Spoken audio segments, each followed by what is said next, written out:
ஒரு பெரிய பச்சை காட்டில் பல விலங்குகள் சந்தோஷமாக வாழ்ந்து வந்தன. அந்த காட்டின் பெயர் மந்திரவனம். அங்கு பேசாத விலங்குகளுக்கு கூட அன்பு இருந்தது. குரங்கு, யானை, முயல், மான், கிளி, கரடி, ஆமை, நரி எல்லாரும் நண்பர்கள். ஆனால் அந்த காட்டில் ஒரு ரகசியம் இருந்தது. ஒவ்வொரு பௌர்ணமி இரவும் காட்டின் நடுவில் இருந்த பழைய ஆலமரம் தங்க ஒளி வீசும். அந்த ஒளி வரும் நேரத்தில் யாராவது நல்ல மனசோடு உதவி செய்தால் அவர்களுக்கு ஒரு சிறிய மந்திர சக்தி கிடைக்கும். இந்த ரகசியத்தை எல்லா விலங்குகளும் கேள்விப்பட்டிருந்தாலும் யாரும் பார்த்ததில்லை. ஒரு நாள் காலை குட்டி குரங்கு குட்டு மரத்தில் இருந்து மரத்துக்கு தாவிக் கொண்டிருந்தது. அது ரொம்ப சுறுசுறுப்பான குரங்கு, ஆனா கொஞ்சம் குறும்பு அதிகம். அதே நேரத்தில் குட்டி யானை அப்பு ஆற்றில் தண்ணீர் குடித்துக் கொண்டிருந்தது. குட்டு மேலிருந்து மாம்பழத்தை எடுத்து தடாப் என்று அப்புவின் தலையில் போட்டது. அப்பு பயந்து தண்ணீரில் விழுந்தது. அனைத்து மீன்களும் சிதறி ஓடின. குட்டு மரத்தின் மேலே சிரித்துக் கொண்டே உருண்டது. அப்போது வயதான ஆமை மெதுவாக வந்தது. குட்டு, மற்றவரை கஷ்டப்படுத்தி சிரிக்கக்கூடாது என்று சொன்னது. குட்டு சிரித்தபடியே ஓடிவிட்டது. மாலையில் பெரிய மழை வந்தது. காற்று பலமாக வீசியது. மரங்கள் அசைந்தன. அந்த நேரத்தில் முயல் குடும்பம் இருந்த சிறிய குழிமண்ணால் மூடப்பட்டது. குட்டி முயல்கள் உள்ளே சிக்கிக் கொண்டன. அனைத்து விலங்குகளும் பயந்தன. யாராலும் மண்ணை உடனே அகற்ற முடியவில்லை. அப்போது அப்பு யானை தனது பெரிய தும்பிக்கையால் மண்ணை தூக்க ஆரம்பித்தது. கரடி பெரிய கற்களை நகர்த்தியது. மான்கள் இலைகளை அகற்றின. ஆனால் இன்னும் ஒரு பெரிய மரக்கிளை வழியை அடைத்துக் கொண்டிருந்தது. அந்த கிளை மிகவும் உயரத்தில் இருந்தது. யாராலும் எட்ட முடியவில்லை. அப்போது மரத்தின் மேலிருந்து குட்டு குரங்கு கீழே பார்த்தது. அதற்கு முயல் குட்டிகள் அழுவது கேட்கப்பட்டது. அது உடனே கீழே குதித்தது. வேகமாக கிளையிலிருந்து கிளைக்கு தாவி பெரிய கிளையை இழுத்து தள்ளியது. தடம் என்று கிளை கீழே விழுந்தது. வழி திறந்தது. முயல் குட்டிகள் வெளியே ஓடின. அனைவரும் சந்தோஷப்பட்டனர். முயல் அம்மா அழுதபடியே குட்டுவை கட்டிப்பிடித்தது. அந்த இரவு பௌர்ணமி நிலாவானத்தில் பிரகாசித்தது. பழைய ஆலமரம் தங்க ஒளி வீச ஆரம்பித்தது. எல்லா விலங்குகளும் அதை பார்த்து ஆச்சரியப்பட்டன. திடீரென்று அந்த ஒளி குட்டுவின் மீது விழுந்தது. குட்டுவின் வால் மின்னியது. அதன் கைகளில் தங்க நிற ஒளி தோன்றியது.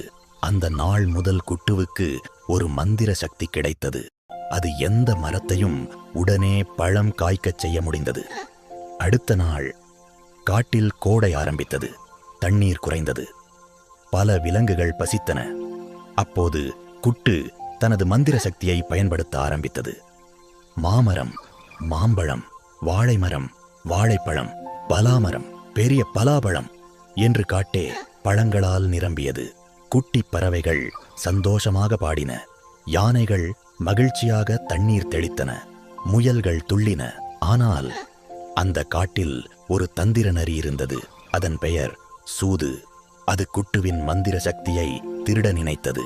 ஒரு நாள் இரவு சூது நரி மெதுவாக ஆலமரத்துக்கு வந்தது. இந்த மந்திரம் எனக்கு கிடைத்தால் நான் காட்டின் ராஜா ஆகிடுவேன் என்று நினைத்தது. அது ஆலமரத்தை ஏற முயன்றது. ஆனால் திடீரென்று மரம் முழுக்க கருப்பு தேனீக்கள் வெளியே வந்தன. நரி பயந்து ஓடியது. காலில் வழுக்கி சேற்றில் விழுந்தது. அனைத்து விலங்குகளும் சிரித்தன.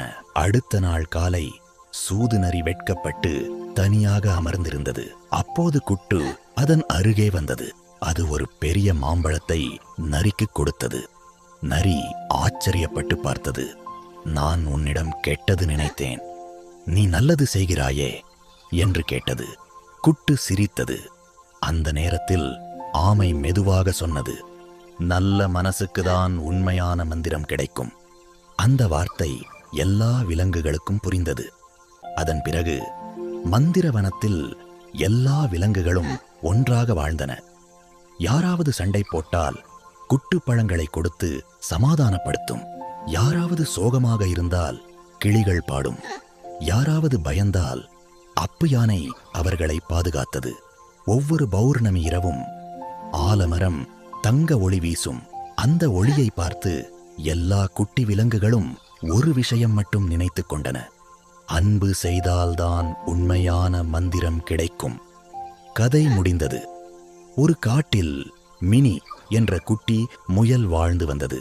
அதற்கு தர்பூசணி மிகவும் பிடிக்கும். ஒரு நாள் அது பெரிய தர்பூசணியை கண்டுபிடித்தது. ஆஹா என்று மகிழ்ச்சியாக துள்ளியது. அதை தூக்க முயன்றது. ஆனால் தர்பூசணி மிகவும் கனமாக இருந்தது. மினி தள்ளியது, உருட்டியது, இழுத்தது. ஆனால் நகரவே இல்லை. அப்போது ஒரு குட்டி எலி வந்தது. அது மெதுவாக உதவியது. பிறகு அணிலும் வந்தது, குரங்கும் வந்தது. அனைவரும் சேர்ந்து தள்ளினார்கள். உருள், உருள், உருள் என்று தர்பூசணி நகர ஆரம்பித்தது. ஆனால் திடீரென்று அது கீழே சரிந்து உடைந்தது. படாங்! எல்லா விலங்குகளும் ஒரு நிமிடம் அமைதியாக பார்த்தன.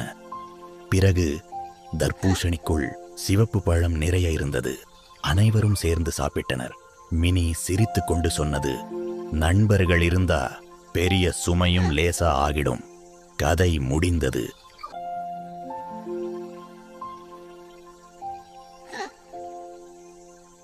ஒரு பசுமையான காட்டில் சுட்டி என்ற நரி வாழ்ந்து வந்தது.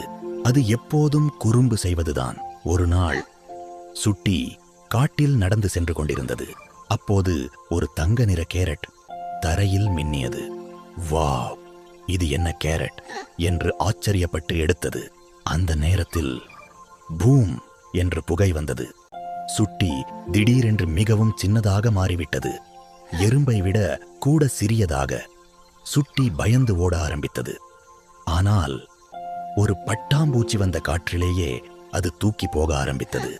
ஐயையோ என்று கத்திக்கொண்டே ஒரு இலையின் மேல் விழுந்தது. அப்போது குட்டி முயல் வந்தது. அது சுட்டியை பார்த்து சிரித்தது. நீ தினமும் எல்லாரையும் ஏமாற்றே, அதனாலதான் இந்த மாயம் என்றது. சுட்டி சோகமாக அமர்ந்தது. அப்போது அருகில் ஒரு குட்டி பறவை கூண்டிலிருந்து கீழே விழுந்தது. சின்னதாக இருந்தாலும் சுட்டி ஓடிப்போய் அந்த பறவையை மெதுவாக தூக்கி மீண்டும் கூண்டில் வைத்தது. உடனே தங்க ஒளி மின்னியது. சுட்டி மீண்டும் பழைய அளவுக்கு மாறிவிட்டது. அந்த மாய கேரட் மறைந்தது. அந்த நாள் முதல் சுட்டி மற்றவர்களுக்கு உதவி செய்ய ஆரம்பித்தது. காட்டில் எல்லா விலங்குகளும் அதற்கு நண்பர்களானார்கள். கதை முடிந்தது. ஒரு காட்டில் பாலு என்ற குட்டி கரடி வாழ்ந்து வந்தது. அதற்கு தேன் மிகவும் பிடிக்கும். ஒரு நாள் மரத்தின் மேலே பெரிய தேன் குடுவை தொங்கிக் கொண்டிருந்தது. பாலு அதை பார்த்ததும் நாக்கை நீட்டியது. அது மரத்தில் ஏற ஆரம்பித்தது. மெதுவாக மெதுவாக மேலே சென்றது. ஆனால் திடீரென்று கிராக் என்று கிளை உடைந்தது. பாலு கீழே இருந்த சேற்றில் விழுந்தது. புழுப்!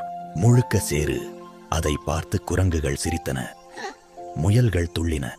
பாலு வெட்கப்பட்டு எழுந்தது. ஆனா அது கோபப்படவில்லை. மீண்டும் மரத்தில் ஏற ஆரம்பித்தது. இந்த முறை மெதுவாகவும் கவனமாகவும் ஏறியது. மேலே சென்றபோது ஒரு குட்டி தேனீ வலையில் சிக்கியிருந்தது. பாலு அதை மெதுவாக காப்பாற்றியது. தேனீ மகிழ்ச்சியாக பறந்தது.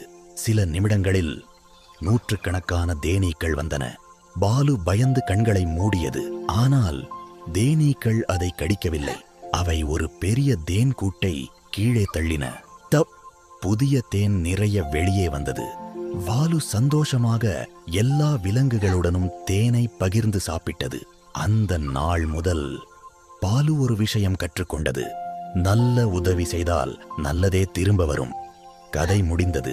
ஒரு பெரிய காட்டில் திப்பு என்ற குட்டி யானை வாழ்ந்து வந்தது. அதற்கு மழையில் விளையாட மிகவும் பிடிக்கும். ஆனால் அந்த வருடம் காட்டில் மழையே வரவில்லை. ஆறு வறண்டு போனது. மரங்கள் சோகமாக நின்றன. குட்டி விலங்குகள் எல்லாம் தண்ணீர் தேடி அலைய ஆரம்பித்தன. ஒரு நாள் திப்பு வானத்தை பார்த்தது. ஒரு சின்ன கருப்பு மேகம் மட்டும் மெதுவாக பறந்து கொண்டிருந்தது. திப்பு மகிழ்ச்சியாக கையை அசைத்தது. ஆனால் மேகம் அழுது கொண்டிருந்தது. என்ன ஆச்சு என்று திப்பு கேட்டது. மேகம் சொன்னது, என்னால மழை பெய்ய முடியல. நான் ரொம்ப சின்ன மேகம். திப்பு யோசித்தது. அது காட்டிலிருந்த எல்லா விலங்குகளையும் அழைத்தது. குரங்குகள் பெரிய இலைகளை அசைத்தன. மயில்கள் இறகுகளை விரித்தன. யானைகள் தும்பிக்கையால் காற்றை ஊதின. அந்த காற்றில் சின்ன மேகம் மெதுவாக பெரிதாக ஆரம்பித்தது. சில நிமிடங்களில் மேகம் பெரியதாக மாறியது. டூம் டூம் என்று இடி கேட்டது. பிறகு சோ என்று பெரிய மழை பெய்ய ஆரம்பித்தது. காடு முழுக்க சந்தோஷம். முயல்கள் துள்ளின, குரங்குகள் ஆடின, திப்பு மழையில் சுற்றி சுற்றி நடனமாடியது. அந்த நாள் முதல் சின்ன உதவி